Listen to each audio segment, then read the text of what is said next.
Pour beaucoup d'Africains, il y a une espèce de malédiction. Parce que c'est des histoires tragiques. Et de plus en plus, il y a un sentiment de révolte qui gagne les uns et les autres. Parce que ils n'arrivent pas à voir la solution. Et la solution devait être apportée par les États africains. Ce sont les enfants des pays africains qui sont en train de mourir dans les océans parce qu'ils n'ont pas eu chez eux le minimum qui leur permet de rester. Vous savez, l'Occident nous a vendu, après donc tout ce qu'on peut mettre sur le compte de dérive de la colonisation et consorts, nous a vendu l'idée qu'ils ont des valeurs de démocratie, de progrès et de liberté. Aujourd'hui, Ursula von der Leyen qui vient ici, elle vient avec l'idée que c'est un État démocratique, c'est une Europe démocratique, une Europe de liberté qui vient ici. Pour nous, quand on dit ça, on va dire qu'il faut être conséquent. Si c'était les enfants ukrainiens qui mouraient dans la mer, la réponse occidentale n'allait pas être la même. Parce que simplement, on a vu avec le phénomène migratoire comment ça s'est passé. Donc, pour moi, on triche quelque part. Et on triche par rapport à ses valeurs. Une Europe qui se respecte ne peut pas continuer à avoir des jeunes Africains mourir quotidiennement en mer parce qu'ils veulent accéder à l'Europe. Mais, cet esprit grand frère là, ce complexe de supériorité là, quelque part, même de façon automatique, inconsciente, on le maintient. Et on a besoin de déménager de ça. Et c'est simple, hein, et vous pouvez pas imaginer ce qu'on gagne en rencontrant autrui. Votre séjour d'aujourd'hui, là, en Mauritanie, là, vous en repartirez, ça va changer beaucoup. C'est pour avoir un contact avec l'autre. Ça permet d'avoir des bases, j'ai envie de dire, plus objectives de partenariat, déjà de jugement plus objectif de l'autre. Et ça, c'est le contact qui fait ça. C'est le contact des civilisations, c'est le contact des communautés, c'est le contact des États, c'est le contact des citoyens, c'est le contact. Si la France a déjà colonisé l'Afrique à un moment, mais très bien, ça ne veut pas dire que ça continue, hein. Ça ne veut pas dire qu'il y a une sous-génération. C'est fini, ça. Elle a besoin maintenant de trouver des mécanismes de gagnant-gagnant de coopération. Parce que l'Africain qu'il a là, un Africain qui connaît ses intérêts, qui peut ne pas hésiter à le lâcher pour prendre quelqu'un d'autre, parce qu'il connaît ses intérêts. Et ça, c'est une nouvelle dynamique qu'il faut que l'occidental intègre. Donc c'est un monde ouvert maintenant. C'est-à-dire que le leadership dont les occidentaux avaient eu à avoir depuis, on va dire, les 3 derniers siècles, ce leadership aujourd'hui, c'est fini. Hein. Ils le maintiennent s'ils continuent à développer la science, le savoir, et qu'ils gardent le titre de peloton. Mais sinon, ils vont être doublés par d'autres. Hein. Et il faut que ça bouge du côté occidental en termes de changement de mindset.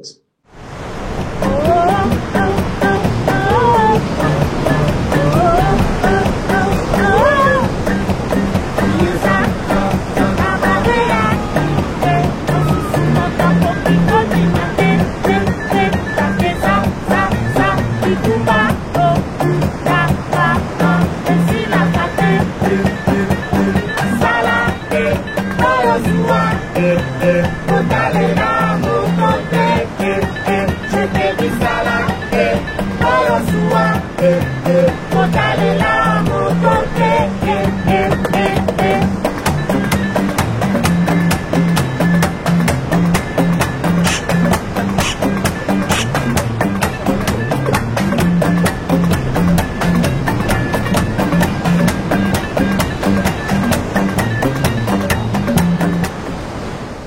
que la mobilité, c'est un phénomène naturel. Il faut que les gens se déplacent. Mais peut-être ce qu'il faut lutter, c'est dans la mobilité qui est sécurisée et responsable. C'est ça que nous devons œuvrer sur cela. Parce que chacun ne peut pas aujourd'hui rester que chez lui. On a besoin de découvrir, c'est la nature humaine, on a besoin de découvrir, on a besoin de changer d'espace, on a besoin peut-être de s'épanouir ou autre. Et cela, on ne peut pas dire qu'on va. Et aussi, ce que je déplore, en 2008 déjà, je disais dans une réunion à l'Union européenne, parce que j'étais très touchée, je voyais que des accords entre le Maroc, comment l'Union européenne boostait beaucoup d'argent pour vraiment en faire des frontières, faire la répression par rapport à cette question de migration. Et je savais que nous, ici, et les gens en discutaient. Oui, vous savez, il y a cette nouvelle orientation, il y a ceci, il y a cela. J'ai dit non. Mais nous avons des priorités. À peine si on mange à notre faim, à peine si on a les infrastructures de base, les questions de démocratie, les questions de gouvernance, les questions de la protection humaine, de la dignité humaine, qui sont là, qui sont sur la table, qui sont des urgences, problèmes de santé, d'éducation. Donc, si on prend l'argent, beaucoup d'argent était boosté dans la sécurité. Mais c'était pas la sécurité, c'est d'abord de mettre la personne dans la dignité. Mais moi, si je suis dans les conditions requises, pourquoi je vais partir aller? Pourquoi aujourd'hui les gens préfèrent mourir dans les océans par milliers et ne pas rester ici? S'ils avaient les conditions chez nous, on a l'espace en Afrique, on a le soleil, on a l'eau, on ne connaît pas ces histoires de 9 mètres carrés, 18 mètres carrés, on vit en communauté. C'est parce que les choses deviennent dures. Tu n'as pas la justice, tu n'as pas l'équité, tu es discriminé, tu n'as pas accès à la santé, tu es un père de famille, tu te réveilles, tu ne sais pas qu'est-ce qu'il faut donner à ta femme, à tes enfants. Tu vois ta famille souffrir. Je ne dirais pas que les gens doivent être fixes, ils ne doivent pas partir. Non, comme on dit souvent, le gage dit, les hommes ne sont pas des arbres pour pousser et rester sur place. Les hommes sont appelés à se mouvoir, à se déplacer. Mais dans ce déplacement, il faut qu'il y ait la dignité humaine, le respect de la dignité, le respect des droits, le respect de l'accès aux chances. Sinon, il y a une seule. Là-bas, c'est pas BMD, là-bas, c'est Prince.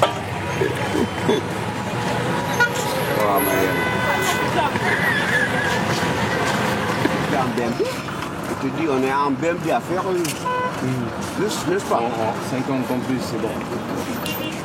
Nouakchott en ébullition après la visite le 8 février dernier de la délégation européenne conduite par le Premier ministre espagnol Pedro Sánchez et la présidente de la Commission européenne Ursula von der Leyen. La Mauritanie a signé avec l'Union européenne un partenariat pour la lutte contre la migration irrégulière qui comprend entre autres le retour des migrants mauritaniens sans papier. En contrepartie, la Mauritanie recevra plus de 500 millions d'euros d'aide ainsi que des projets dans les secteurs des transports et de l'énergie. Un projet rejeté par la classe politique et la société civile qui dénonce un mépris de la part de l'Union européenne ainsi que la faiblesse du gouvernement. Il s'agit pour nous d'un accord qui vise en réalité l'intégrité territoriale de la Mauritanie mais aussi des intérêts supérieurs de la nation. Venir aujourd'hui s'impliquer dans un accord que nous ne pouvons pas supporter les conséquences et qui va également déstabiliser notre pays. Et donc, ils visent ce pays.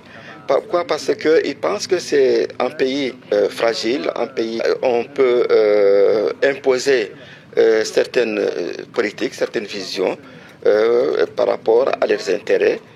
La police mauritanienne a dispersé une manifestation organisée par le mouvement Kafana demandant l'annulation de l'accord et appelant à rejeter la vente de la Mauritanie dans le but d'en faire une patrie alternative pour les immigrants clandestins.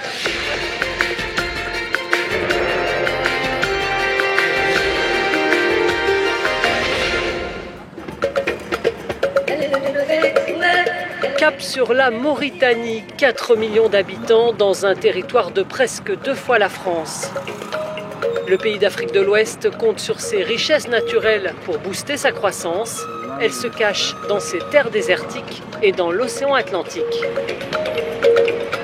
Nous sommes ici au port minéralier de Nouadhibou, véritable poumon économique du pays. Entre 2004 et 2014, la Mauritanie a connu un boom économique grâce à ses mines. Minerais de fer, or et cuivre représentent 54% des exportations du pays avec 12 millions de tonnes vendues par an.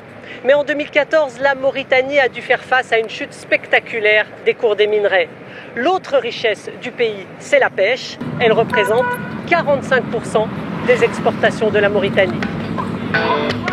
Le trésor de la Mauritanie, c'est dans l'eau qu'il se trouve.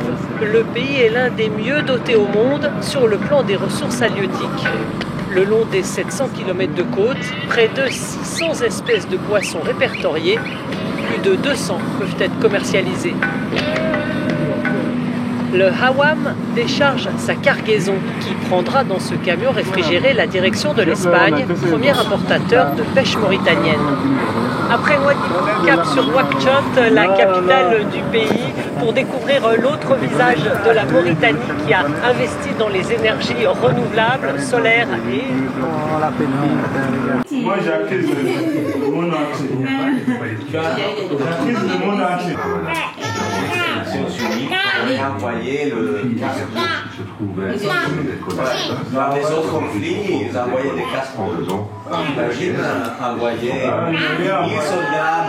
Au Mali, ils ont envoyé plus de 1000 soldats. Ça va marcher. Au Congo, pareil. Est-ce que les Israéliens, ils allaient tirer sur les casques bleus? Critique. Les Israéliens, ils vont tirer. Si avec la capacité là-bas, ils vont tirer. Quand même. Je pense que le gouvernement d'Israël, ils sont dans cette région qui est très divisée, qui est très émotionnelle, il y a un narratif palestinien, il y a un narratif israélien que l'on n'arrive pas à réconcilier non seulement pour voir quelles sont les actions qui pensent au sein de la société israélienne, que si les rois devaient disparaître, la question du statut de la République palestinienne serait finalement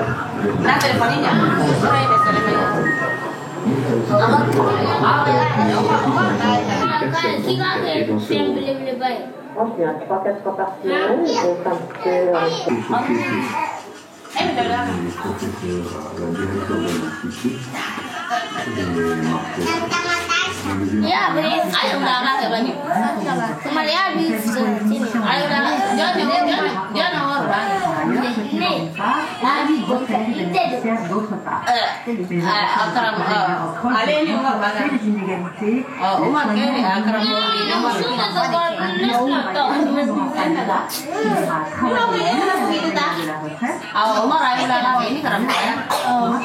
a commencé à être en charge de, issu de l'anglais, to be charged.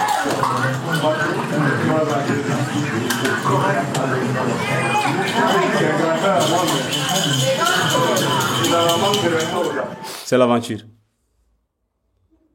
C'est pas la migration. Pour moi, c'est l'aventure parce que en tant que tu sors chez toi, que ce soit tu pars par avion, ou bien par l'eau, ou bien par voiture, tu es déjà en aventure. Maintenant, il y a plusieurs sortes d'aventures. On peut détailler ça. Sinon, c'est de l'aventure. Parce que tu es sorti pour aller chercher des bénéfices ailleurs. Voilà. L'aventure, pour moi, ça commence d'abord de quitter chez toi. Si tu as pris la décision de quitter chez toi, déjà, tu es rentré dans l'aventure. Parce que l'aventure, on ne sait pas d'où ça finit. Tu sais quand ça commence, mais on ne sait pas d'où ça va finir. Donc, c'est de l'aventure. Maintenant, on peut dire c'est quel genre d'aventure. Un aventurier de l'Afrique, ou bien un aventurier d'Europe, ou bien Asie, ou bien Amérique. C'est ça qui est une autre question. Sinon, c'est de l'aventure. Voilà. C'est rare de voir quelqu'un qui a les moyens, qui sort à l'aventure, que parce que l'aventure est bon chez nous. La majorité des personnes, je peux dire toutes les personnes qui sortent, c'est un problème qui les pousse à sortir. Sinon, s'ils ont ce problème résolu chez eux, même si l'Europe vient devant leur porte, ils ne vont pas rentrer. Voilà. Tu sais, même pas l'aventure, la solidarité, même l'humanité même ne doit pas aller sans la solidarité. La vie même ne peut pas continuer sans la solidarité. S'il n'y a pas de solidarité, il n'y aura pas l'humanité.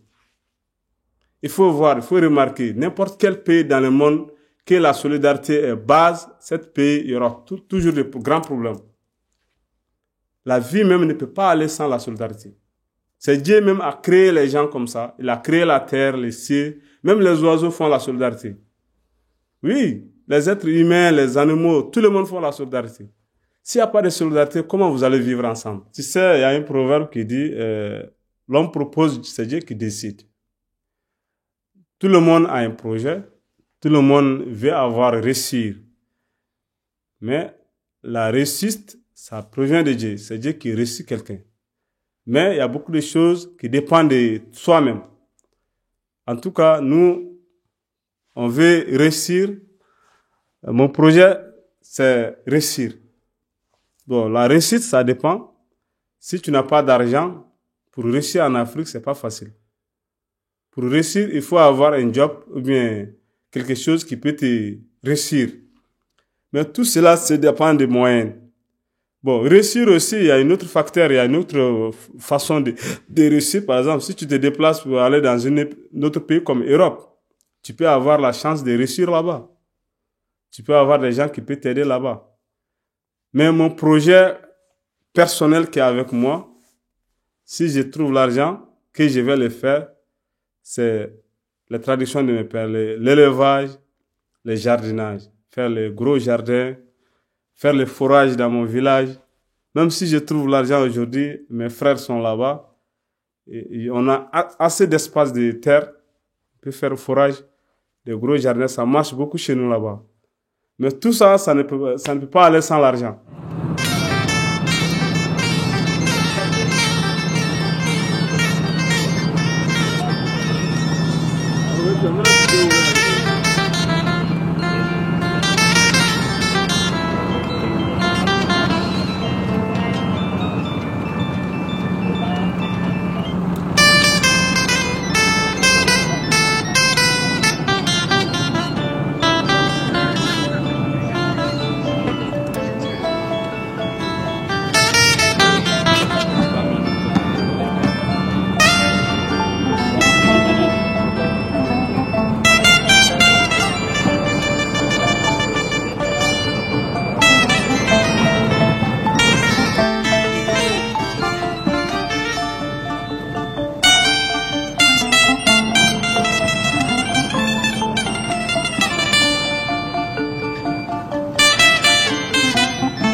Un Africain qui quitte l'Afrique pour aller en Europe, on l'appelle migrant.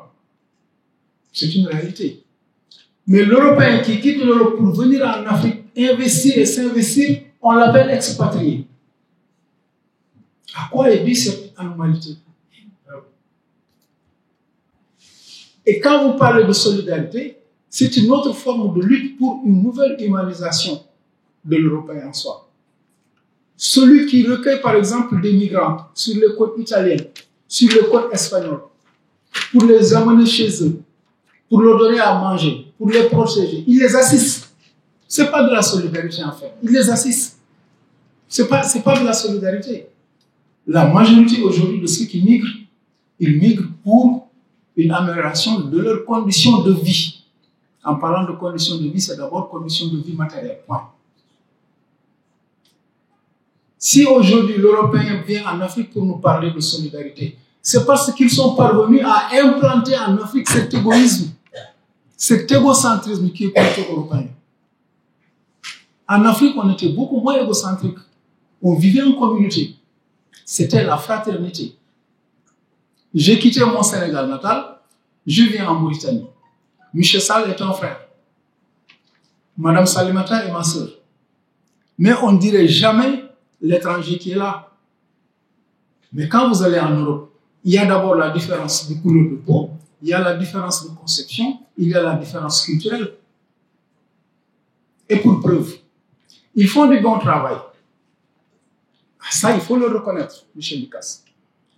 Mais si j'en reviens aujourd'hui, si au niveau de l'université de Nouakchott, les enseignants-chercheurs avaient les moyens, ils sont capables d'une production intellectuelle qu'ils pourraient au moins exporter vers l'Europe. Et vous allez vous servir de la production africaine, de la production intellectuelle africaine, et non le contraire. Aujourd'hui, vous avez beaucoup plus de moyens que vos collègues mauritaniens. Vous êtes venus en Mauritanie faire de la recherche, vous allez faire de la production intellectuelle, mais que vous allez nous exporter après. C'est ça le mal de l'Afrique, en fait. J'ai dit l'Europe, c'est un mythe. C'est juste un mythe. Donc, si on arrivait à faire comprendre, bon, vous avez dit que la migration n'est pas, comment on appelle ça, ce n'est pas criminel. Je suis d'accord avec vous, c'est pas criminel, mais c'est cette masse migratoire qui se meurt dans les sociétés criminelles.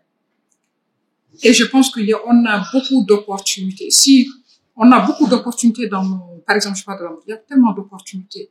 Maintenant, je commence à voir la jeunesse qui travaille dans les terres pour au moins subvenir, pouvoir faire quelque chose. Et puis ça donne de très bons résultats. Donc, ces gens qui se cotisent pour que leurs enfants aillent en ville, et pourtant ceux-là même, ils partent pour faire des travaux qu'ils peuvent faire dans le pays. Mais maintenant, tu vois la jeunesse, tu vois un jeune, tu lui donnes un travail, tu dis non, moi je suis pas digne de ce travail. Et pourtant, quand tu vas en Europe, tu fais pire que ça. Et puis tu t'en sors. Mais donc, pourquoi ne pas le faire chez toi?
Cette aventure de non-retour.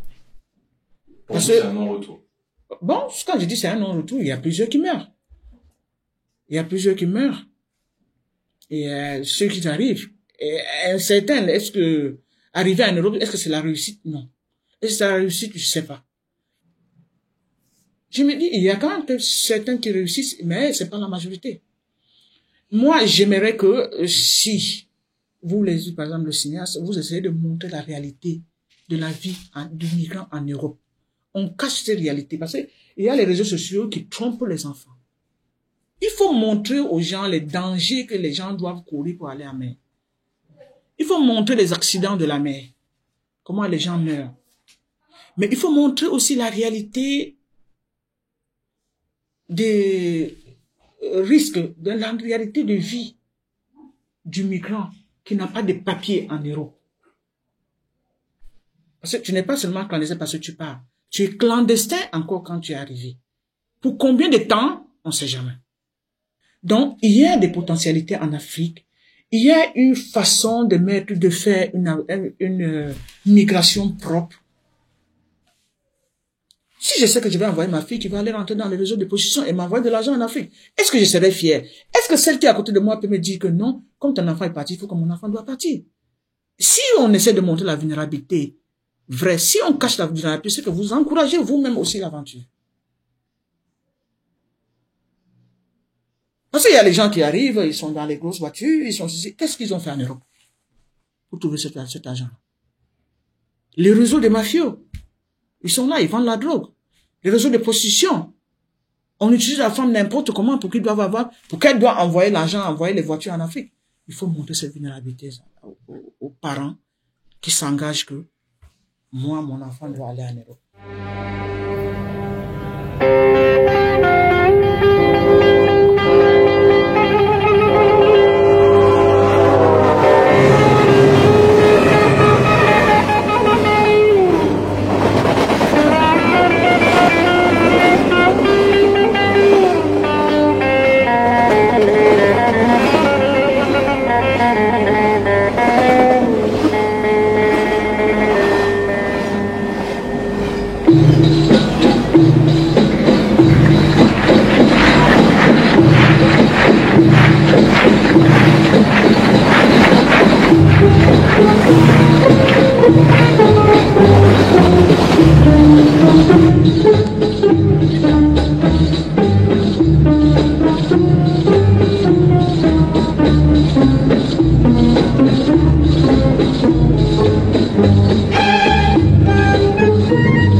فتني والعيون السود خدوني من هواهم رحت أغني يا ليلي يا عيني يا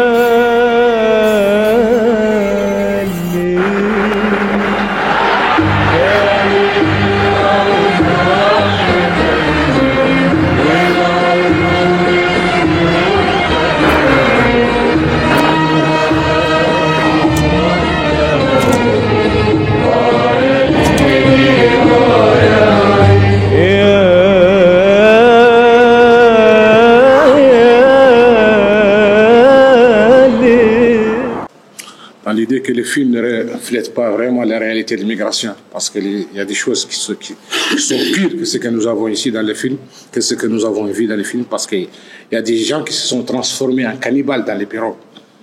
Il paraît que les gens se mangent entre eux. Et ça, c'est dramatique. C'est vraiment dramatique. Reste dans le mer des milliers de jeunes qui meurent comme des mouches. Ça, il faut sortir ça. Il y en a qui tombent malades. Il y en a qui sont là-bas dans les rues. On demande aussi à ces collaborateurs qui sont là, à ces chercheurs, de sortir vraiment tout ce qui se trouve dans l'immigration. La façon dont ils passent les problèmes, les maladies et tout. Mettre ça dans les conditions de vie qu'ils vivent vraiment. la réalité des choses, de faire ça dans les films pour décourager les autres. À part ça, c'est de demander aux Européens, les Américains d'ouvrir les frontières, comme a dit tout le monde. Il faut ouvrir les frontières. Quand les frontières sont ouvertes, les gens partent, ils ne trouvent pas de travail. Ils vont découvrir qu'ici est mieux que là-bas. Les gens vont rester. Mais comme ça, les jeunes sont têtus. Nos gouvernants ne s'occupent pas des jeunes. À part ça, la dernière chose que je voulais dire, c'est de dire à l'assistance, ici, on est tous des acteurs. Quand on est dans la ville de Nouadhibou, on travaille dans des ONG, dans des associations. Il faut qu'il y ait de l'assistance à ces migrants, que ce soit Mauritaniens, Sénégalais, Marocains ou autres. On doit venir à côté de ces jeunes.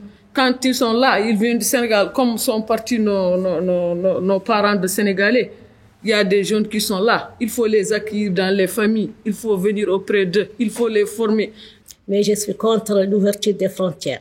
Je suis contre l'immigration. Ça, ce n'est pas une immigration. C'est un suicide en masse et un sacrifice en masse. La migration, en Mauritanie, le nom de famille de la Mauritanie, c'est la migration. Nous sommes éternellement des migrants, que ce soit internes ou externes.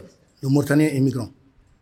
Donc, fermer ou ouvrir les frontières, ça, en Mauritanie, c'est vraiment un message qui n'a pas de sens. La migration, elle n'est pas du tout mauvaise. Qu'elle soit par la mer, par la terre, non, non, non. Qu'elle soit, il faut, pour aller chercher une vie meilleure, il faut le faire dans des conditions meilleures. Ça, ce n'est pas à l'État européen de le faire, mais c'est aux familles d'abord. Les messages, les sensibilisations, l'approche qu'il doit avoir lieu doit être faite dans les communautés, dans les familles, et montrer réellement que l'Europe est bien. Ne dites pas, des fois, c'est décourageant de dire qu'il n'y a rien en Europe. Non. Quand on sort de chez soi d'ailleurs, c'est mieux. Ce n'est pas qu'en Europe. Quittez la Mauritanie pour aller au Sénégal. Parce que la charge que vous avez dans votre pays, votre famille, votre environnement social et tout ce qui compte sur vous est différent quand tu es au Sénégal, tu n'as personne à ta charge.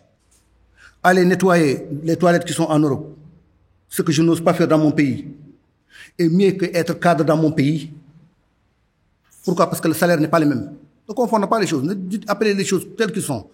En Afrique, on ne paye pas ses employés.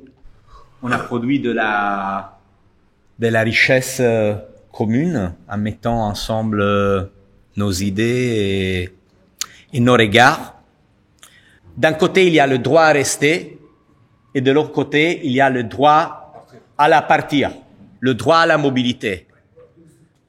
Ces deux choses-là, ils ne sont pas en contradiction entre elles. Ça dépend de la liberté de l'individu. Le droit à rester, c'est quelque chose qui doit être travaillé à partir des sociétés où la question de la mobilité se pose. Et vous l'avez bien évoqué. Mais on vit dans un monde global. Et la richesse circule globalement. Les marchandises circulent globalement. La question, c'est pas la migration, la question, c'est la richesse. Et alors, peut-être, il faut s'interroger ensemble quelle forme de repart on construit sur la richesse. Vous voyez, en Europe, par exemple, tous les migrants internes et les migrants internationaux, ont été fondamentaux dans la construction des droits sociaux et dans la construction d'une autre répartition de la richesse. On ne peut pas comprendre l'État social français sans les millions d'immigrés venant de tous les mondes qui se sont organisés dans le mouvement ouvrier pour gagner les droits sociaux qui maintenant sont assurés à tous les citoyens français. Donc à nous, en tant que citoyens européens, c'est notre obligation entrer dans un bras d'effort avec nos gouvernements. Nos gouvernements, ils veulent transformer l'Europe dans une forteresse parce qu'ils veulent bloquer la migration? Non. Parce qu'ils veulent des travailleurs précaires, sans droit, qui peuvent être bien exploités. Ils veulent pas arrêter la migration. C'est pas vrai. C'est un mensonge. Ils veulent des millions d'immigrés. Mais ils le veulent précaires, sans droit, sans documents, sans possibilité de s'organiser ensemble, sans possibilité d'entrer en relation avec les travailleurs italiens, français, allemands. C'est ça qu'ils veulent. Parce que sinon, on n'expliquerait pas la chose. Hein. Pourquoi les gens continuent à arriver? Il y a beaucoup de spectacles autour de la migration. Donc, à nous, en tant que citoyens européens, notre devoir en tant que société civile, c'est ça, construire la possibilité de la liberté du mouvement.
Nous-mêmes, on a fini de comprendre que maintenant, quand tu sors, tu deviens encore plus fort.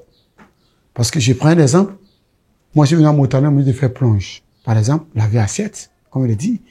Et c'est chez moi au pays là-bas, il ne peut pas faire la plonge. Parce qu'il peut me dire comment laver assiette pour avoir de l'argent. Non. Mais en Mauritanie, quand on m'a dit ça, il dit, mais je suis bien à l'aventure. Mais oui, ça m'arrange pas, ça doit m'arranger. C'est comme ça, j'ai vu que l'aventure, c'est quelque chose qui forme. Souvent, quand on voit les Maliens, les Burkinabés chez nous au village, au pays, on se moque d'eux. Moi, en Mauritanie, en 2019, j'ai commencé à respecter les étrangers. Hein. J'ai commencé à respecter les étrangers. Vous avez laissé au pays, venu chez nous, un peu les choses sont dit étrangers.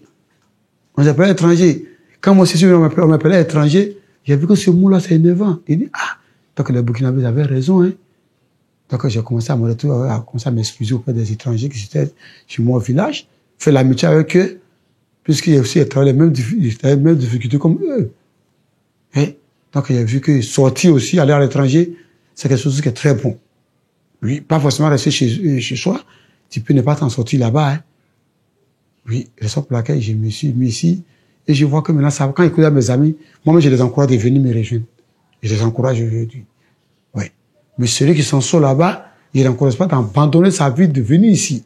C'est celui, il voit que c'est un peu serré de son côté, que je vais encourager de venir me rejoindre. Ouais. Pas forcément que, comme je suis à l'étranger, il faut que me rejoindre à l'étranger. Quand tu t'en sors chez toi, tu restes là-bas. C'est quand c'est difficile, on dit, va essayer ta chance. Comme je suis venu essayer pour moi. C'est comme ça. Non. Je ne vais pas voyager en clandestine. Je vais voyager selon la loi, c'est-à-dire selon les appels, selon les papiers, les conditions remplies. C'est comme ça. Pourquoi? Parce que, aller en clandestine, je vois qu'il n'y a pas de valeur. Pour moi, personnel. Oui, il n'y a pas de valeur. Tu vas prendre un bateau, tu vas aller voir là-bas, il n'y a pas de considération. Quand je dis, par exemple, je vois des gens qui prennent mes bateaux, c'est cool, les bateaux sont noyés, ils ne savent pas dans quel pays, qui prennent des grands risques. Vous dites, ils vont aller essayer. Il ne s'agit pas d'aller essayer, on n'essaye pas la mort. Je ne veux pas dire qu'il y a qui étaient sur la maison sauter pour essayer ce qui va mourir. Non, non. Quand tu vas essayer, c'est comme si tu t'attends à quelque chose. Moi, je suis là. Les gens m'ont proposé de voyager à travers le clandestin pour aller travailler. Au lieu de voyager pour aller à travers le clandestin, je pouvais voyager dans mon pays. Moi, aller dans un bateau, jouer la cache-cache, non.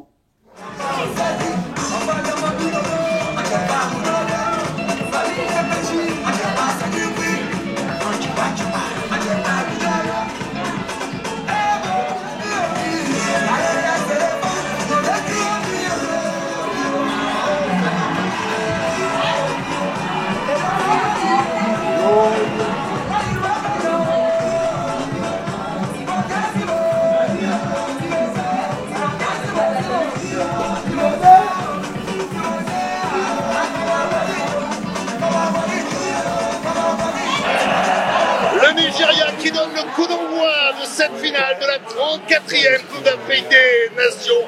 Deux équipes qui convoitent le même trophée, deux équipes avec des parcours totalement différents, mais l'apport du public, le public qui pousse derrière le mythe, le rêve incroyable que vivent ces éléphants de la Côte d'Ivoire dans ce parcours absolument atypique. Ce corner récupéré par Seko Fofana avec Gisela Colombi. Essayer la déviation. Il s'était jeté Sébastien Aller pour faire vibrer pour une première fois. Les Ivoiriens qui poussent, qui ont fait une bonne entame, un bon premier quart d'heure. Seko Fofana en position de frapper. C'est parti. Tirer le corner sortant. Qui fait le ciseau retourné. Le bon Ivoirien qui reprend celui du Nigeria. C'est deux là. Le pro manifesté. Bien. Avec le blessé, la passe a été risquée, osée. Ici avec le corner pour les Super Eagles, tiré par Lookman au premier poteau. Le ballon est prolongé par Chukwueze. Le coup de tête de William Troost-Ekong, déjà buteur lors de la deuxième journée. C'est lui qui avait offert la victoire aux Super Eagles du Nigeria. Il prend plus au fond des filets ivoiriens. Ça fait 1-0 contre le coup du jeu pour les Super Eagles. Regardez un petit peu au début. Regardez, hein, c'est malheureusement Serge Aurier.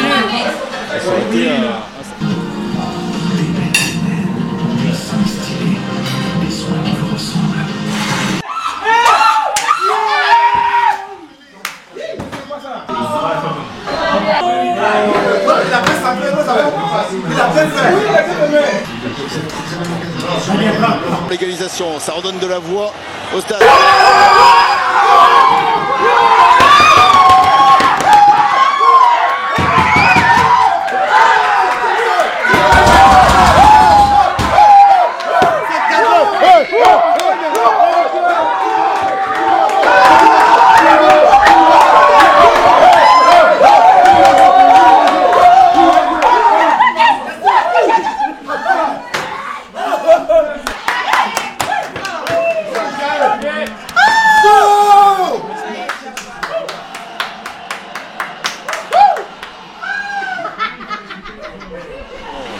Attention avec le centre en retrait, Adingra de la tête. Ce coup acrobatique tenté par Sébastien Aller sur la remise de la tête de Simon Adingra. Le gars de l'extérieur, il est réussi avec le centre. Sous la menace de Sébastien Aller. La Côte d'Ivoire qui prend les devants. La Côte d'Ivoire dans sa finale sous la pression de Sébastien Aller.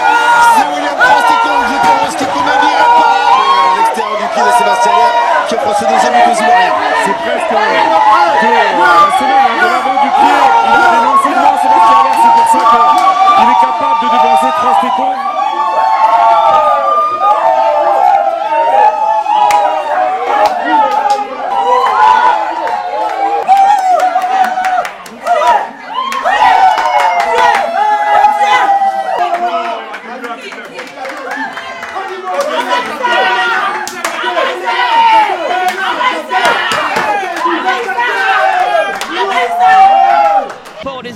S'il gagne ce trophée, c'est une histoire magnifique pour la Côte d'Ivoire. Seydou sous l'aile gauche pour Iheanacho qui va provoquer. Iheanacho, il est passé. Le centre à venir. Iheanacho dans la surface. Iheanacho, c'est contré un corner. Par Sonou qui s'est pas jeté. Oh là là, quelle différence faite par Simon, qui a basculé côté gauche. Simon, le Nantais. Corner pour le Nigeria à la 84e minute de jeu. C'est la folie. Oh là là, j'imagine pas derrière les écrans. Le corner rentrant. Simon au le Nigeria, c'est mal dégagé par Konan. Nous sommes les deux.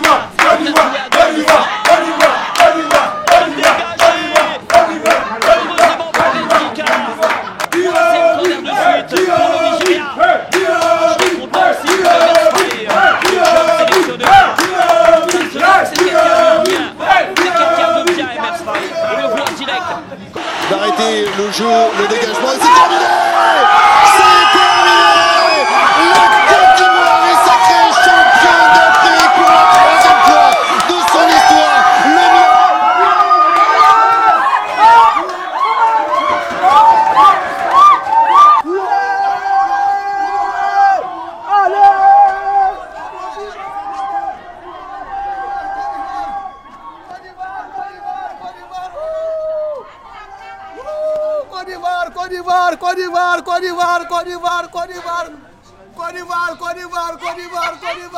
I'm so happy. I'm so happy, my brother. Côte d'Ivoire is the strong. Côte d'Ivoire is the lion. Côte d'Ivoire is the strong. I love myself. I love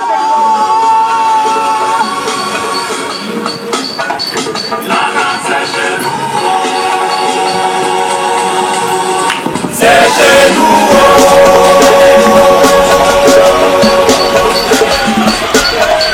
La table c'est chez nous. Mouillez-vous, gagnez, et va jouer ballon. Mouillez-vous, gagnez, une fois qu'on est joué ballon. Mouillez-vous, gagnez, nous sommes les meilleurs. Mouillez-vous, gagnez, personne ne peut nous égaler. Mouillez-vous, gagnez, et va qu'on est ballon. Mouillez-vous, gagnez. C'est parti, c'est on est toujours debout, on n'est jamais fait. Maggie Dollar de Los Angeles, Junior Dollar, Marco Zali, désormais Kaiser,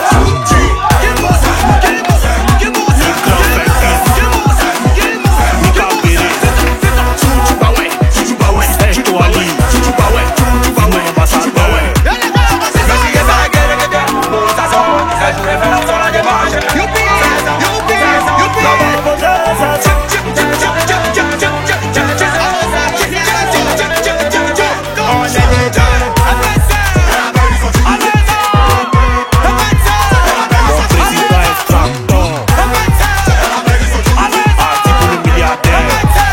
Fatigué pour jouer, nous on est là.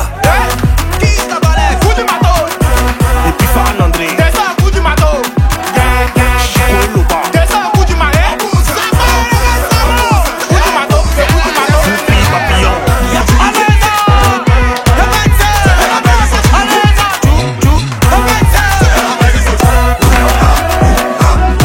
Lucas le falsifiable. Emery Quadro le ballon d'or. Y'a pas état d'esprit, hein. On est venu jouer. On n'est jamais fait. Maggie Dollar de Los Angeles.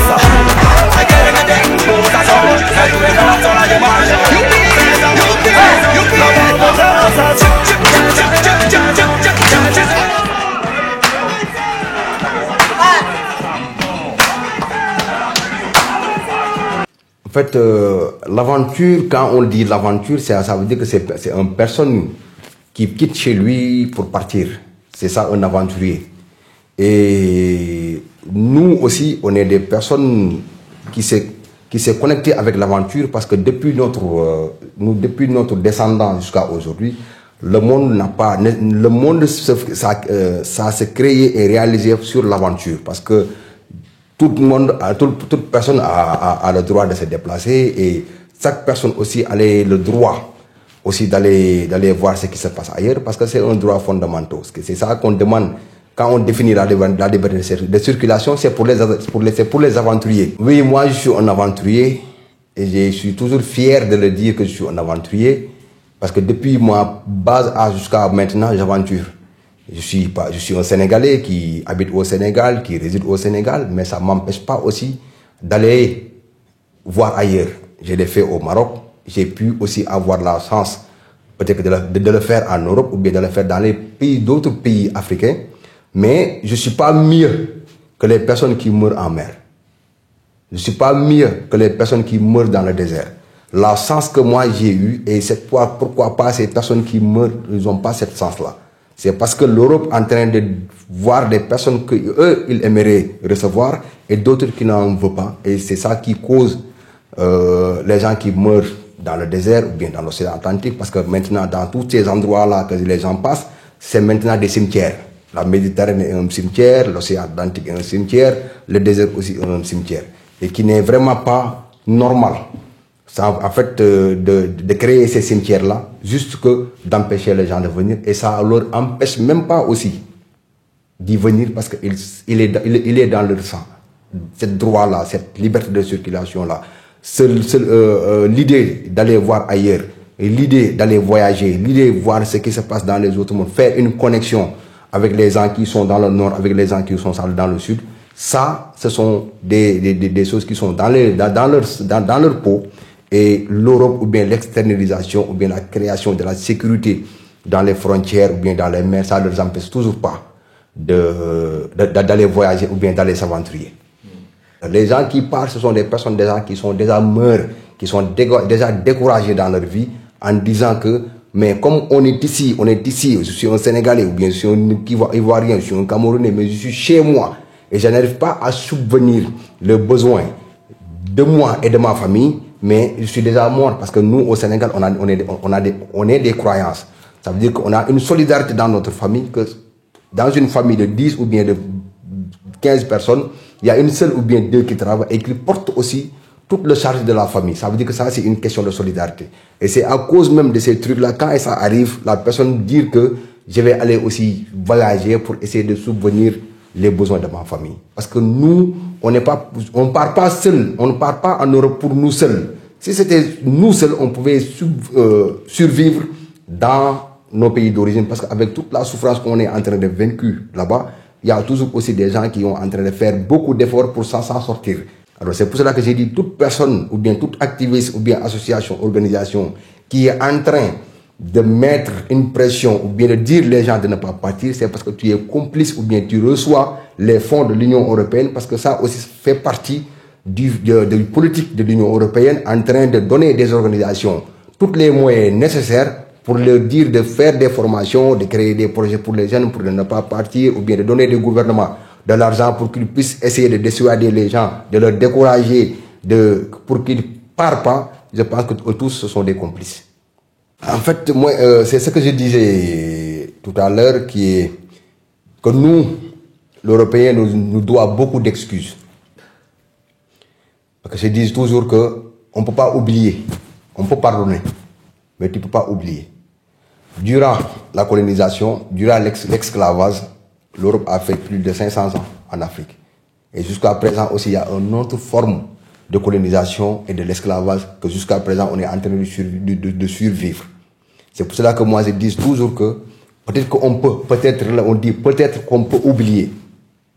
On peut pardonner, mais on ne va pas oublier parce que l'histoire est là. Et on est en 2000, on l'avait vu en Mali avec les militaires, avec les militaires français. On l'avait vu en Burkina, on l'avait même au Sénégal, même dans là où il y a de l'or qui est le Sabodola. Il y a que des sociétés étrangères qui sont là-bas. Ça veut dire que jusqu'à aujourd'hui, la colonisation existe. Et c'est pour cela que ça nous fait toujours mal quand on voit nos frères et nos sœurs qui sont en train de mourir sur la Méditerranée, sur le désert. Et tu sais que cette cause-là, c'est causée par les Européens, par l'Occident. Ça nous fait mal au cœur. En fait, moi, le futur de la migration, comme tu l'as dit, c'est l'extrême droite en train de se préparer et mettre en place une politique d'endurcissement. Et la population aussi européenne en train de contredire le flux migratoire. Moi, je pense que ça, c'est pas la bonne solution. Parce que pourquoi c'est pas la bonne solution? L'Europe a de l'espace. Il y a l'endroit et les moyens d'accueillir tout migrant qui vient là où il vient. Parce qu'ils ont aussi besoin de cette main-d'œuvre-là. Mais nous, en Afrique aussi, il faut aussi comprendre qu'il y a une nouvelle ère qui est en train de se naître. Et cette ère-là, quand il se naît, c'est l'Europe même qui va venir faire l'immigration en Afrique. Parce qu'on commence aussi à se réveiller, on commence aussi à se comprendre et on commence aussi à sacher toutes les personnes dirigeantes qui ont fait la complicité de l'Occident pour enrichir l'Occident. Il y a des nouvelles jeunes et de nouvelles générations qui sont en train de prendre les pouvoirs en Afrique. Et s'ils prennent ces pouvoirs-là, ça veut dire que ce sera un partenariat gagnant-gagnant, ou bien c'est la population européenne même qui vont prendre des pirogues pour venir en Afrique. Ce sera l'inverse. Alors le mieux, c'est d'essayer de vivre ensemble. Mais sinon, on va mourir tous ensemble.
Fist of fury.